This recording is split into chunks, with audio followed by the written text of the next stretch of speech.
من عمل صالحا من ذكر أو أنثى وهو مؤمن فلنحيينه حياة طيبة ولنجزينهم أجرهم بأحسن ما كانوا يعملون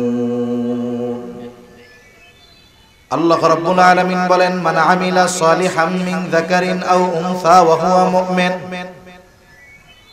যে নেক আমল করে আমলে সালেহ করে ঈমান অবস্থায় হোক নারী অথবা পুরুষ, নারী হোক আর পুরুষ হোক, যে ঈমান অবস্থায় আমলে সালেহ করে, আল্লাহ রাব্বুল আলামিন বলেন ওই ঈমানদার নারী পুরুষের জন্য আল্লাহ তাআলা দুই ধরনের পুরস্কার রেখেছেন। আল্লাহ তাআলা বলেন এক ধরনের পুরস্কার দেওয়া হবে দুনিয়ায়, ফালানুহইয়ান্নাহু হায়াতান তাইয়্যিবা।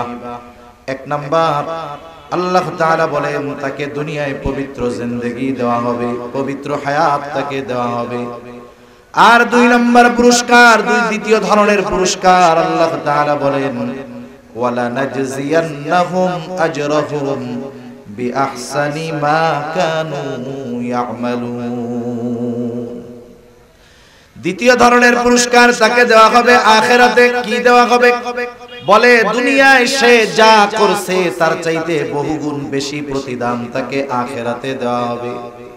তাহলে মুমিন মুমিনাত সে যদি আল্লাহ তাআলার সন্তুষ্টির জন্য ইবাদত করে তথা আমলে সালেহ করে, তাহলে দুই ধরনের পুরস্কার। প্রথম বিষয় হলো ঈমান তো থাকতে হবে, এটা মাস্ট বি। ঈমানবিহীন আল্লাহ তাআলার কাছে কোন প্রকারের ইবাদত গ্রহণযোগ্য হবে না।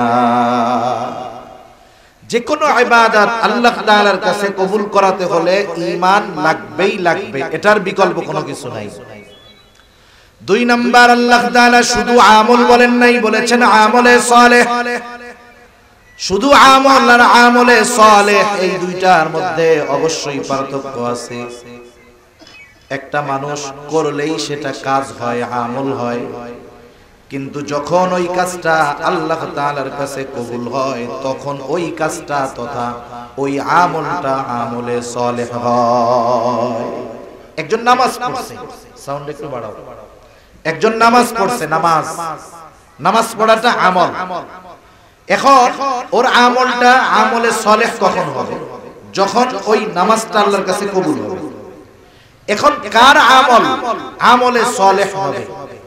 অনেকগুলো শর্ত কোরআন হাদিসের আলোকে বুজুর্গানে দ্বীন বলেন। আমি কয়েকটা শর্তের কথা আপনাদের খেদমতে বলবো।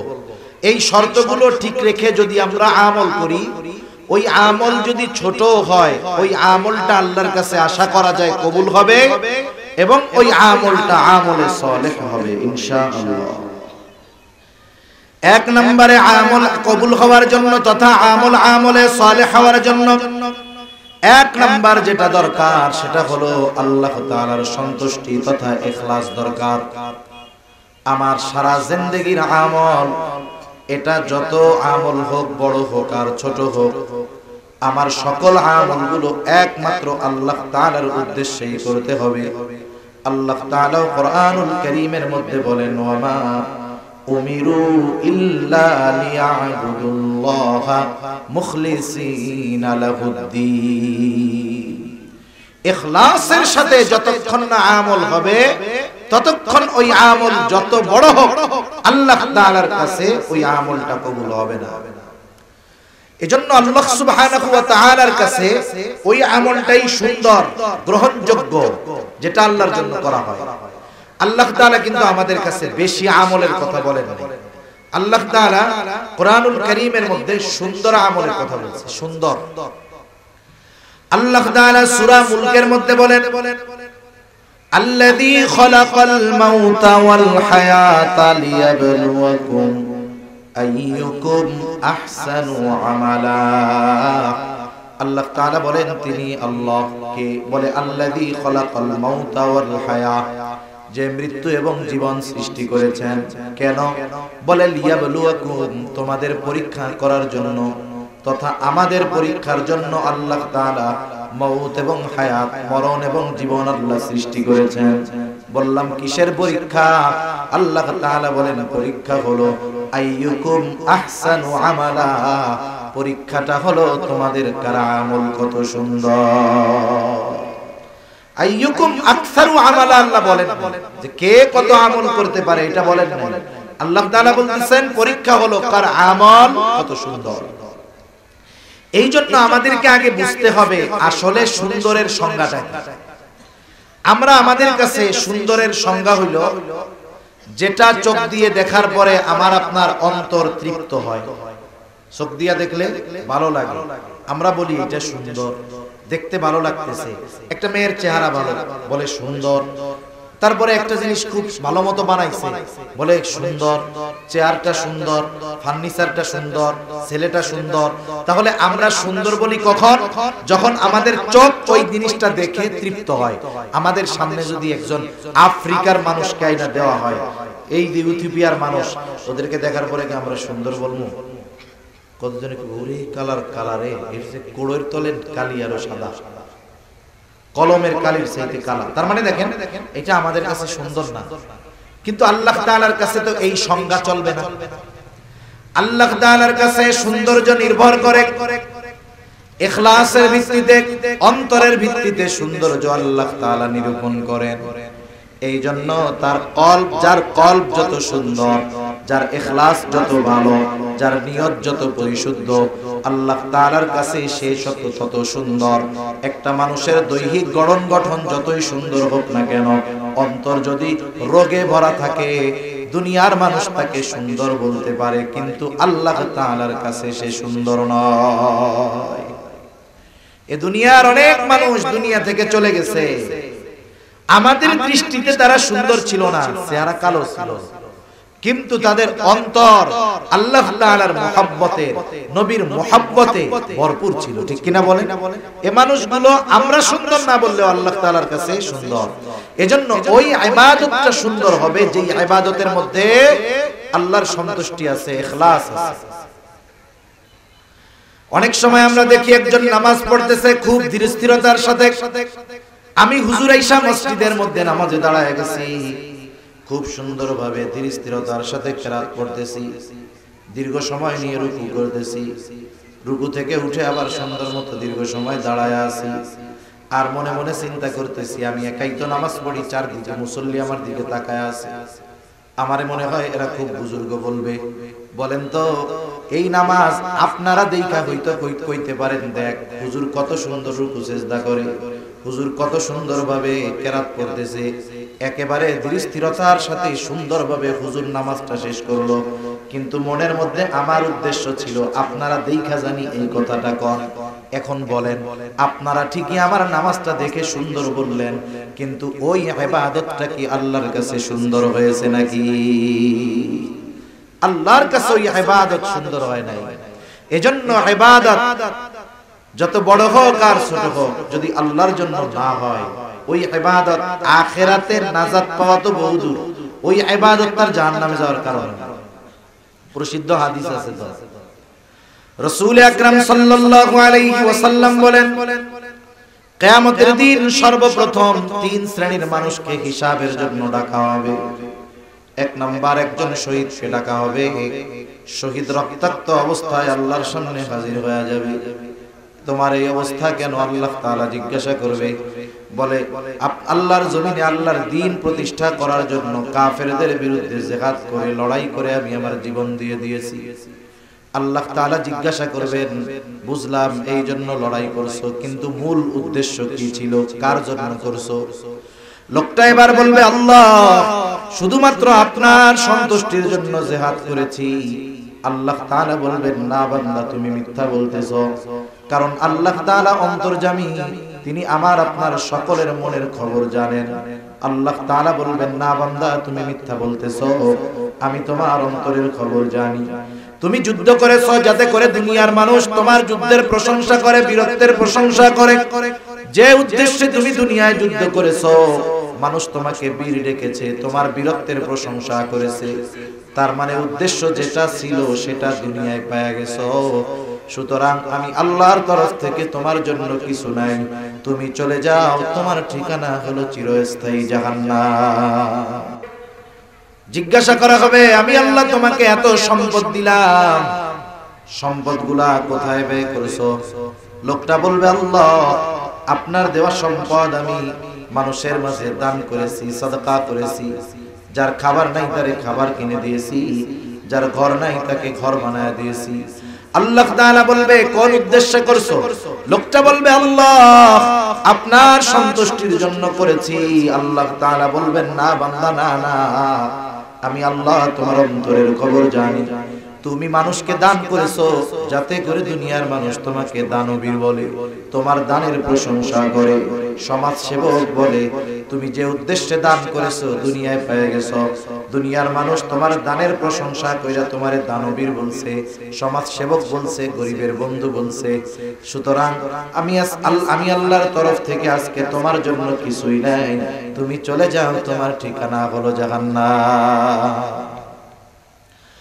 আল্লাহ তাআলা আরেকজন কারি সাহেবকে ডাকবে, আলেমকে ডাকবে, জিজ্ঞাসা করবে, কেন ইলম অর্জন করেছো, কেন কোরআন শিখেছো? লোকটা বলবে, আল্লাহ আপনার সন্তুষ্টির জন্য ইলম অর্জন করেছি। আল্লাহ তাআলা বলবে, না বান্দা, তুমি মিথ্যা বলতেছো, তুমি ইলম অর্জন করেছো যাতে করে দুনিয়ার মানুষ তোমার ইলমের প্রশংসা করে। তুমি ওয়াজ করো যাতে করে মানুষ তোমার ওয়াজের প্রশংসা করে, তোমাকে হাফেজ, আলেম, মুফতি উপাধি দিয়া ডাক দেয়। তুমি যে উদ্দেশ্যে ইলম অর্জন করেছো দুনিয়ায় পেয়ে গেছো, দুনিয়ার মানুষ তোমাকে বড় আলেম ডাকছে, দুনিয়ার মানুষ তোমার প্রশংসা করেছে, তোমার ইলমের প্রশংসা করেছে। সুতরাং আমি আল্লাহর তরফ থেকে আজকে তোমার জন্য কিছু নাই, তুমি চলে যাও, তোমার ঠিকানা হলো জাহান্নাম। একটু চিন্তা করে দেখেন তো, একটা মানুষ জীবন দিয়ে দেওয়া, এটা কি যেন তেন ব্যাপার? অথচ জীবন দেওয়ার পরেও, এত বড় একটা কাজ করার পরেও শুধু উদ্দেশ্য আমরা করতে পারে নাই যে আল্লাহর জন্য এই জীবন দিলাম, এখন এই জীবন দেওয়াটা পুরো বৃথা হয়ে গেল। একজন দান সাদকা করছে, এত কষ্টার্জিত সম্পদ ব্যয় করছে, কিন্তু উদ্দেশ্যটা আল্লাহর জন্য না হয়ে মানুষের জন্য হওয়ায় ওই ইবাদত কাজেও আসে নাই, ঠিকানা হইল জাহান্নাম। একজন আলেম ইলম অর্জন করেছে, যারা মাদ্রাসায় পড়ে এরা জানে মাদ্রাসায় পড়া কত কষ্টকর, খাবারের কষ্ট, থাকার কষ্ট, ঘুমের কষ্ট। এত পরিশ্রম করে ইলম অর্জন করার পরে আমরা যদি এই চিন্তা করি যে আমার এই ইলমটাকে আমি টাকা কামানোর মাধ্যম বানায় নিব, আমার ইলম দ্বারা আমি মানুষের প্রশংসা অর্জনের চেষ্টা করব, মানুষ আমার ইলমের প্রশংসা করবে, মানুষ আমার কণ্ঠের প্রশংসা করবে, মানুষ আমাকে মাথায় তুলে নাচবে, আমি যদি এই আশা করি, আমার এই ইলম আমার নাজাত তো বহুদূর, আমার জাহান্নামে যাওয়ার কারণ হয়ে যাবে। ঠিক কিনা বলেন? কেন হবে? কারণ একজন ইবাদত করে নাই, ও ইবাদত না করার কারণে শাস্তি পাবে, নাইলে আল্লাহ তাআলা যদি চায় ওরে মাফ করে দিবে যদি শিরিক না করে। কিন্তু একজন ব্যক্তি ইবাদত কইরাও কেন শাস্তি পাবে? বলেন তো, ইবাদতের একমাত্র হকদার কে? একটু জোরে বলেন না, কে? আল্লাহর হক ইবাদত করা। হাদিসের মধ্যে আসছে আল্লাহ তাআলার হক হইল কি? তার ইবাদত করা, তার সাথে কারো শরীক না করা। কেউ যদি শিরক করে তাহলে সবচাইতে বড় হক সে আল্লাহ নষ্ট করে। এখন কেউ যদি ইবাদতটা আল্লাহকে বাদ দিয়ে অন্য কাউকে সন্তুষ্ট করার জন্য করে, এটাও সে শিরক করে। সে কি করে বলেন? হক ছিল কার? আল্লাহ সন্তুষ্টির জন্য করা, ইবাদত করলো পাবলিকের সন্তুষ্টির লেগে। তাহলে দেখেন তো, এখানে কি আল্লাহ তাআলার সাথে শিরক হলো কি হলো না? মাখলুককে ইবাদতের ক্ষেত্রে আল্লাহর সমকক্ষ দাঁড় করায় দেওয়ার মতো হয়ে গেল। এখন কি হবে? শিরক যুক্ত আমল, এটা কি কবুল হবে? তাহলে প্রথমে আমল বাদ, প্রথমে কি বাদ? আমল বাদ। দ্বিতীয়ত আমলের হক ছিল কার? কিন্তু করছে মানুষের দেখানোর লাগে, অপরাধ হইছে না, এই জন্য এখন শাস্তি হবে। একজন আমল না কইরা মাপ পাওয়া যাইতে পারে, আরেকজন আমল করে ধরা খেয়ে যেতে পারে, যদি শুধু তার ওই আমল, তার ইবাদতের মধ্যে ইখলাস তথা আল্লাহর সন্তুষ্টি যদি না থাকে। সেজন্য আমার আপনার গোটা হায়াতের ছোট বড় সব ইবাদত একমাত্র কার জন্য করব? জবান খুলে বলেন, আরো জোরে বলেন, কার জন্য? আমার নামাজ, আমার রোজা, আমার হজ, আমার যাকাত, আমার কুরবানি, আমার দান সাদকা সব আল্লাহ তাআলার জন্য করে দেওয়া হবে। আমাদের অঞ্চলে কিছু মানুষ এমনও আছে, একজনের ডাকে হাজি আর একজনের ডাকে আলহাজ। এখন এর ব্যাখ্যা কি আমার জানা নেই। ইমাম সাহেবরে জিজ্ঞাসা করে, হুজুর উনারে আলহাজ কা, আমি হজ করছি উনিও করছি, উনারে আলহাজ কা আমারে হাজি কয় কেন? আলহাজ কইলে একটা ভাল লাগে, বুঝেন নাই? আলহাজ শব্দেরও তো একটা ভাবসাব আছে। এখন হুজুরে কি উত্তর দিবে? কয় শুনেন, উনি 3-4 বার করেছে তো এই জন্য মনে হয় উনি আলহাজ। এখন উনিও কয় আমার আল্লাহ টাকা পয়সা কম দিছে, আমিও আরো 3-4 বার করে আলহাজ হয়ে যাবো। আমি কই তুমি আলহাজ হওয়ার জন্য যদি 100 বারও হজ করো তোমার হজ কবুল হবে না, ঠিক কিনা বলেন? ওই হজ দিয়ে তুমি আলহাজ হইতে পারবা, কিন্তু আল্লাহর রাসূল সাল্লাল্লাহু আলাইহি ওয়াসাল্লাম হাদিসের মধ্যে হজের যেই ফজিলতের কথা বর্ণনা করেছেন, যে হজ করলো সে যেন কেমন যেন সদ্য ভূমিষ্ঠ নিষ্পাপ শিশুর মতো হয়ে গেল, ওই ফজিলত তো অর্জিত জীবনেও হবে না, বরং আলহাজ হওয়ার জন্য হজ করলে কিয়ামতে ওই হজ তার জাহান্নামে যাওয়ার কারণ হতে পারে, ঠিক কিনা বলেন? এজন্য আমরা ছোট বড় সব ইবাদত আল্লাহর জন্য করব। একজন বড় ইবাদত করতেছে, দেখেন অনেক সময় সমাজে আছে অনেক জায়গায় দান করবে, একজনকে আমি 50,000 টাকা দিব, সে তো মানুষের সামনে খুব গর্বের সহকারে বলে, গর্বের সাথে বলে, আর একজন দিবে 50 টাকা। এখন 50,000-এর পরে আর একজন 50 টাকা বলতে লজ্জা পায়, লজ্জা লাগে না? কিন্তু দেখা যাবে যে 50 টাকা দিচ্ছে ও আল্লাহর জন্য দিচ্ছে, আর একজন 50,000 টাকা মানুষের বাহবা পাওয়ার জন্য দিচ্ছে। ও বেটা যদি 50 লাখও দিত, ওই বেটার 50 টাকা নয়, ওই ইখলাসওয়ালা লোকের 50 পয়সার সমান হবে না, ঠিক কিনা বলেন? এজন্য অনেক সময় আমরা মনে করি যে ছোট ইবাদত এগুলো কোনো ব্যাপার না, কিন্তু ছোট ইবাদত বড় বিপদ থেকে কারণ বাঁচার কারণ হতে পারে। এজন্য নবীজি বলেছেন আয়েশা সিদ্দিকা রাদিয়াল্লাহু তাআলা আনহা থেকে বর্ণিত, যে আয়েশা তুমি কখনো কোনো ইবাদতকে ছোট মনে করবা না, কোনো গুনাহকে ছোট মনে করবা না, কারণ হতে পারে ওই ছোট ইবাদতটা নাজাতের কারণ হতে পারে, আবার ওই ছোট গুনাহটার কারণে আল্লাহ শাস্তি দিতে পারে, ঠিক কিনা বলেন? প্রসিদ্ধ ঘটনা আমরা শুনি যে একজন দুশ্চরিত্রা মহিলা, সে একটা পিপাসিত কুকুরকে মুজার মধ্যে ভিজায়া পানি পান করানোর কারণে নাজাত পেয়ে গেছে, আল্লাহ তাকে মাফ করে দিয়েছে। আরেকজন একটা বিড়ালকে বেঁধে রাখছে, খাবারও দেয় নাই, ছাড়েও নাই, এখন বিড়ালটা মারা গেছে। নবীজি বলেন এই কারণে আল্লাহ তাআলা তাকে শাস্তি দিবে।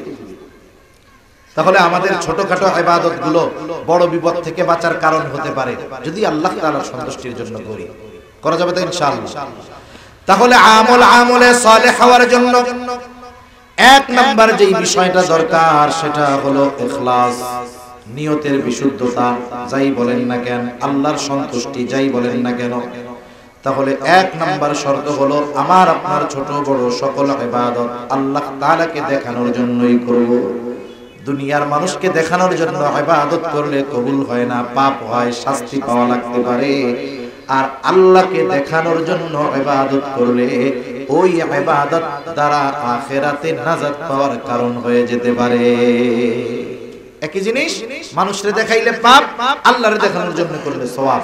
দুই নাম্বার, পৃথিবীতে এমন কোন ইবাদত নাই যেই ইবাদতের সুন্নাত পদ্ধতি নাই।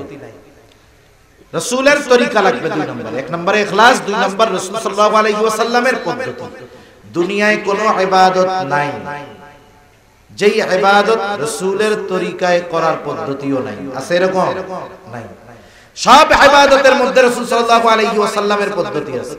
আরে ইবাদত রাখেন, ইবাদত যেটা আল্লাহর হুকুম আছে, কিন্তু যেগুলো দুনিয়াবি কাজ করো, দুনিয়ার কাজ করলে সওয়াব নাই, না করলে গুনাহ নাই, এই ধরনের কাজও যদি কেউ রাসূল সাল্লাল্লাহু আলাইহি ওয়াসাল্লামের পদ্ধতিতে করে, ওই দুনিয়াবি কাজটাও তার আমলনামায় ইবাদত বলে গণ্য হয়ে যায়। সুবহানাল্লাহ। যেমন আমাদের দৈনন্দিন কিছু কাজ আছে। একটা কাজ কি, প্রতিদিন আমাদের জরুরত সারা লাগে, প্রস্রাব করা লাগে, পায়খানা করা লাগে কি লাগে না? প্রস্রাব পায়খানা কইরা ছাড়া তো মানুষের বাঁচার উপায় নাই। যখন বাথরুমে চাপ দেয় তখন ওইটাই দুনিয়ার সবচেয়ে আরামের কাজ। ওইটা যদি না করে কি কষ্ট বুঝতে পারবে।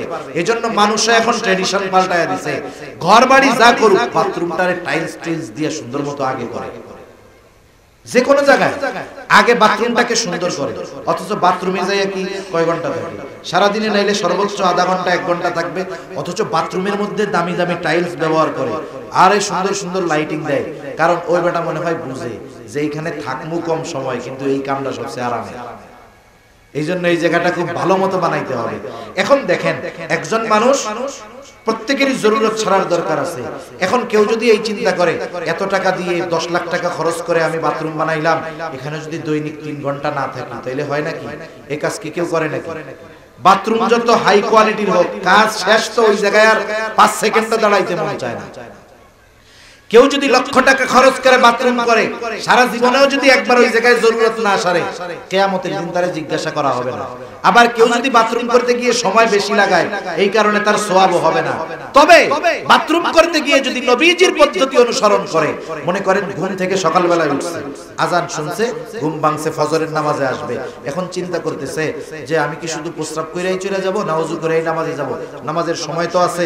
তাহলে যদি নামাজের মধ্যে প্রস্রাব পায়খানার বেগে চাপ দেয়, তাইলে নামাজের মধ্যে ইতমিনান যতটুক এটুক থাকা অসম্ভব। কারণ তখন মোড়ামুড়ি শুরু করবে।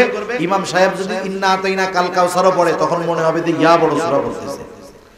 তাইলে আমি জরুরতটা সারি কেন? যেন নামাজটা আমি খুব প্রশান্তির সাথে পড়তে পারি।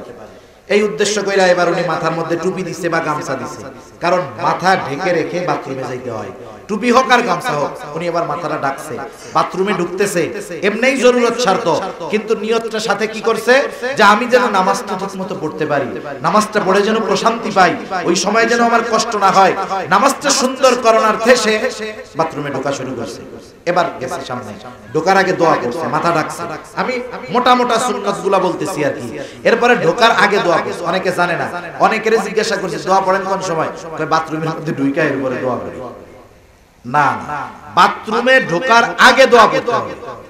এবার সে বাথরুমে ঢোকার দোয়া করছে, ঢোকার সময় বাম পা দিয়া ঢুকছে। এইবার বাথরুমের মধ্যে বসছে, বসে সুন্দর মতো বাথরুম জরুরত সারছে, ঢিলাকুলুক ব্যবহার করছে, পানি দিয়ে পরিষ্কার পরিচ্ছন্ন হয়েছে।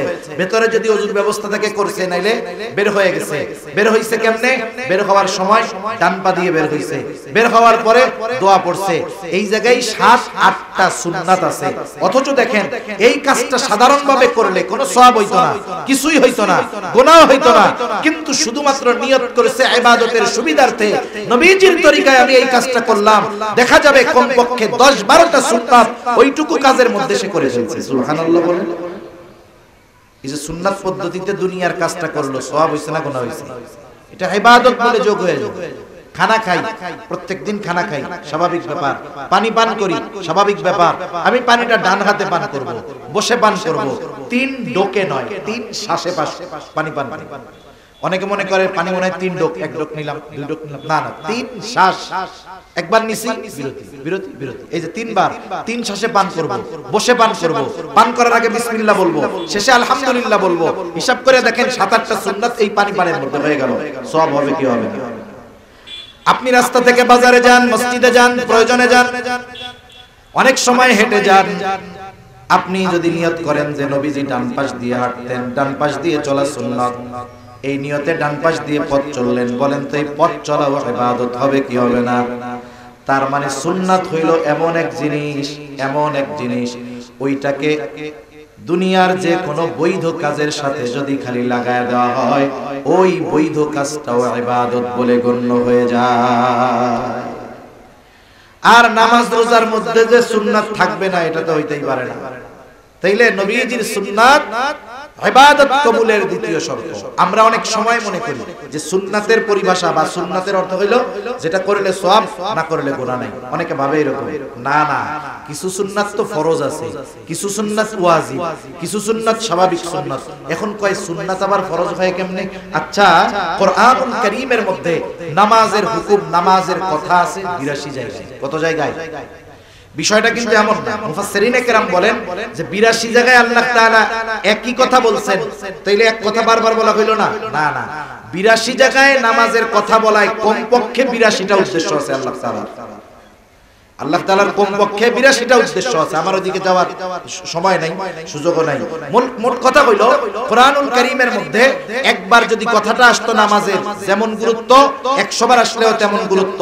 কিন্তু আমরা তো সাধারণ মানুষ, আমরা সংখ্যার কারণে গুরুত্ব একটু বেশি মনে করি, ওইটাই ধরেই নিলাম 82 বার নামাজের কথা আসছে।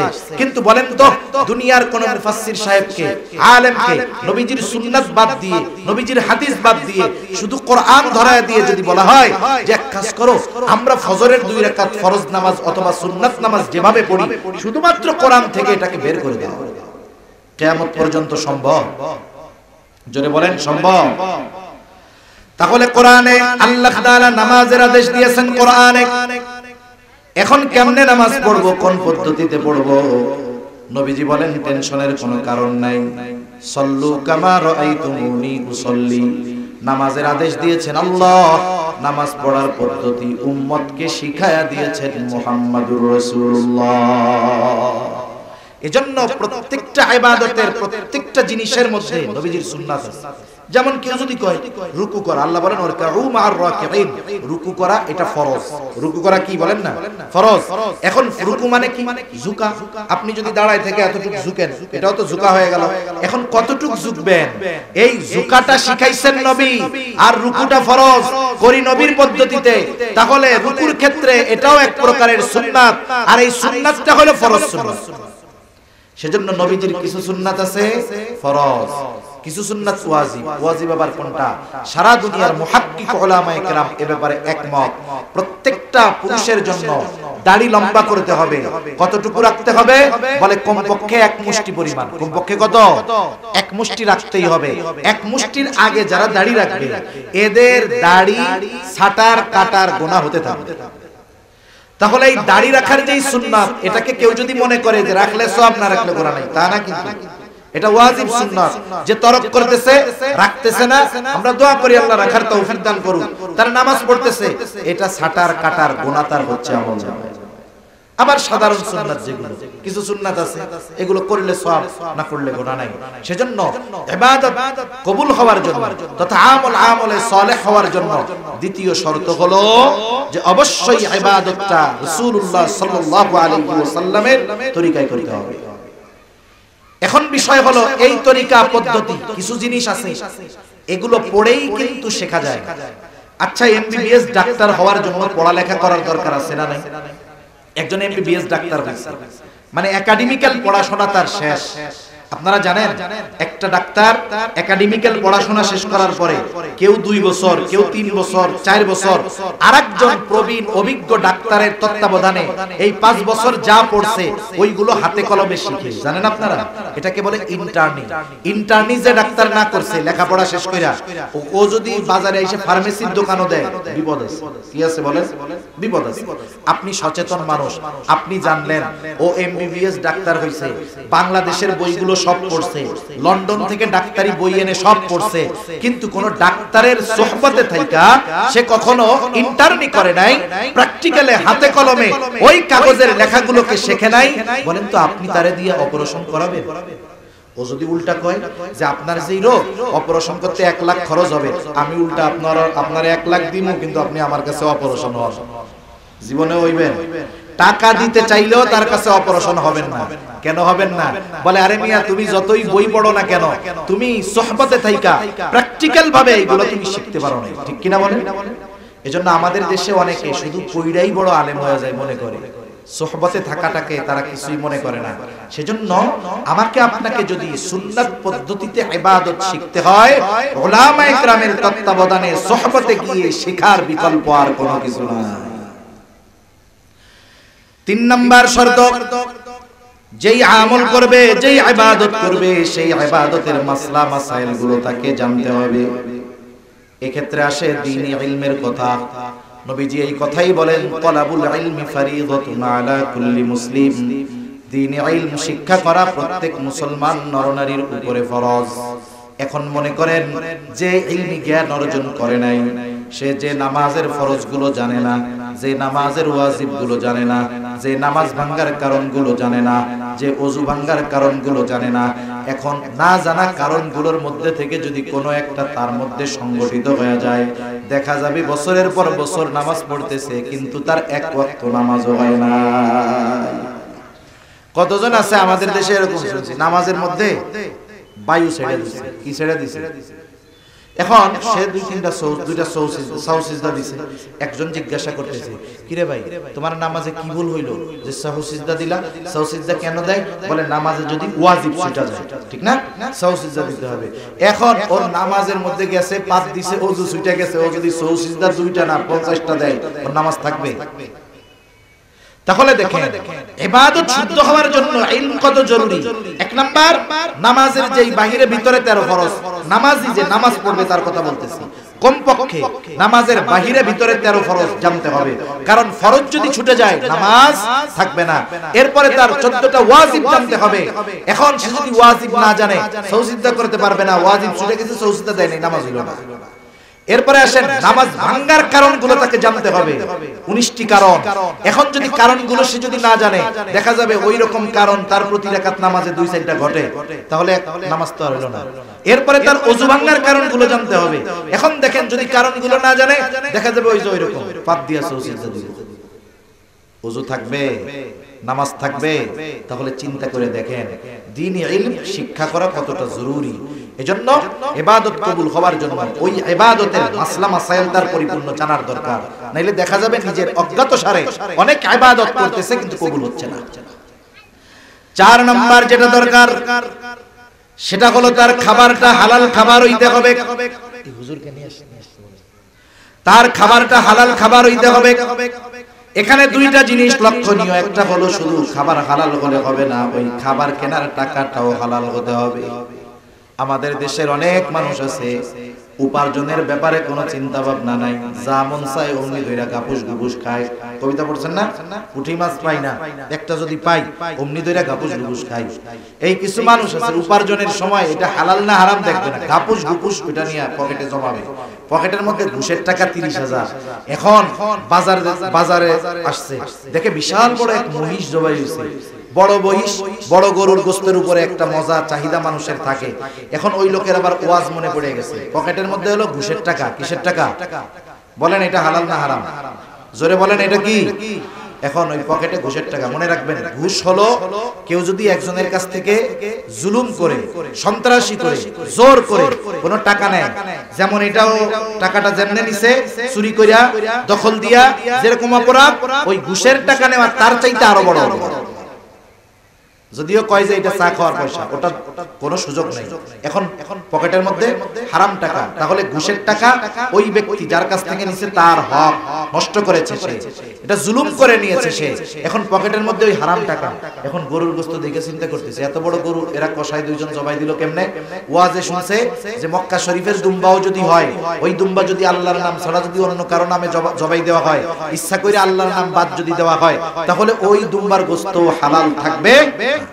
এখন কসাইরে গিয়ে কানে কানে জিজ্ঞেস করতে, ওই এত বড় গরু তোরা 2 জন 3 জন জবাই দিলি কেমনে? জবাই দেওয়ার সময় কি আল্লাহর নাম মনে ছিল? কসাইও চালাক কম না, বলে হুজুর ভাই নামাজ কালাম পড়ি না, নিজের পাপ নিজে, হুজুররা ওয়াজে কইছে শুনছি শিরিক না করলে আল্লাহ মাফ করে দেব। এখন আমি যদি ইচ্ছা করি আল্লাহর নাম বাদ দিয়ে আপনাকে গোশত খাওয়াই, তাহলে কি হবে? দেখেন কতজনরে হারাম খাওয়ানো হবে। আমি এত বলদ না, নামাজ কালাম না পড়লে কি হবে? গরু জবাই দেওয়ার সময় আল্লাহর নাম ভুলি নাই। তার মানে ও নিশ্চিত হইল যে এই গরুর গোশত হালাল আছে, ঠিক কিনা বলেন? এখন এই নিশ্চিত হওয়ার পরে বলে দাও আমাকে 10 কেজি গোশত দাও, সিনার থেকে দাও, রানের থেকে দাও, এই জায়গা থেকে দাও। এখন 10-15 কেজি গোশত নিয়ে পকেট থেকে টাকাটা যে দিচ্ছে, বলেন তো টাকাটা কি? খাবারটা হালাল কিনা এই ব্যাপারে কতটা সচেষ্ট সতর্ক, কিন্তু আপনার উপার্জনটার অবস্থা কি সেটার ব্যাপারে সতর্ক হন না কেন? একই কথা, যেহেতু ওই টাকাটা আপনার নয়, জুলুম করে নিয়েছেন আরেকজনের কাছ থেকে, আপনি কেমন যেন ওই টাকা দিয়ে খাবার কিনলেন, তাহলে কি হইল? আপনি কেমন যেন ওকেও ঠকিয়ে ওর কাছ থেকে যেটা কিনলেন ওটাও আপনার জন্য বৈধ হবে না, ঠিক কিনা বলেন? এজন্য খাবার উপার্জন দুটোই হালাল হতে হবে। নবীজি এজন্য বলেন কাসবুল হালালি ফরিদাতুম বাদাল ফরিদা, ফরজ ইবাদতের পরে অন্যতম ফরজ ইবাদত হলো হালাল উপার্জন করা। সাথে সাথে খাবারের ব্যাপারে সচেষ্ট থাকা, কারণ আল্লাহ রাব্বুল আলামিন প্রত্যেকটা রাসূলকে এই নির্দেশ দিয়েছেন। আল্লাহ তাআলা বলেন ইয়া আইয়ুহার রাসূলু কুলু মিনাত তাইয়্যিবাতি ওয়া'মালু সালিহা। আল্লাহ তাআলা বলেন হে রাসূলগণ আপনারা পবিত্র খান আর আমলে সালেহ করেন। বুজুর্গানে দিন বলেন এর দ্বারা উদ্দেশ্য হলো যারা পবিত্র খাবে তাদের আমলটা আল্লাহর দরবারে কবুল হবে, আর যদি খাবার পবিত্র না হয় তার আমলটা আমলে সালেহ হবে না, তার আমল আল্লাহর দরবারে কবুল হবে না। এজন্য আমলের সিজন আসতেছে, রমজান মাস, আমরা আগের থেকে প্রস্তুতি নিব। এগুলো পরিশুদ্ধ করে যদি ইবাদত করি, অল্প যদি হয়, আল্লাহ তাআলা আমাদেরকে ওই ইবাদতের বিনিময় দিবেন দুই ধরনের। কয় ধরনের বলেন? একটু জোরে বলেন, কয় ধরনের? একটা হলো দুনিয়ায়। দুনিয়ায় কি দিবেন? বলে হায়াতান তাইয়্যিবা দিব। হায়াতান তাইয়্যিবার ব্যাখ্যা অনেক, সব মুফাসসিরিনে কেরাম, সাহাবায়ে কেরাম, তাবেঈন, তাবেঈনের ব্যাখ্যাকে যদি একত্রিত করা হয় কয়েকটা শব্দের সমন্বয়ে সুখময়, শান্তিময়, আনন্দময়, স্বাচ্ছন্দ্যময় এমন এক জীবন, যেই জীবনে সে ইবাদতের মজাও পাবে। বুঝেন নাই? সুখ থাকবে, সমৃদ্ধি থাকবে, শান্তি থাকবে, ইবাদতের মজা থাকবে, অমুখাপেক্ষী এক জীবন আল্লাহ তাআলা তাকে দান করবে। এটা হলো হায়াতুন তাইয়্যিবা। তাহলে দুনিয়ায় যার রিজিকের টেনশন নাই, দুনিয়ায় যে ইবাদতের মজা পাইলো, দুনিয়ায় যে গুনাহ থেকে বাঁচতে পারলো, দুনিয়ায় যে নেককার বিবি পাইলো, নেক সন্তান পাইলো, বলেন তো এর চাইতে উত্তম বিনিময় আর কিছু হতে পারে নাকি? আল্লাহ বলেন দুনিয়ায় ওইটা দিব। আর আখিরাতে কি বলে? ওয়ালা নাজজিয়ান্নাহুম আজরাহুম বিআহসানি মা কানু ইয়ামালুন। অবশ্যই অবশ্যই তারা যা করছে তার চাইতে বহুগুণ বাড়িয়ে আল্লাহ তাআলা প্রতিদান দিবে। আল্লাহ সুবহানাহু ওয়া তাআলা আমাদের সবাইকে এই শর্তগুলোকে ঠিক রেখে শুধুমাত্র আল্লাহ তাআলার সন্তুষ্টির জন্য রাসূলের তরিকায় আমাদের সব ছোট বড় ইবাদতগুলো করার তৌফিক আল্লাহ দান করেন। সকলে বলি আমিন। ওয়া আখিরু দাওয়ানা আনিল হামদুলিল্লাহি রাব্বিল আলামিন।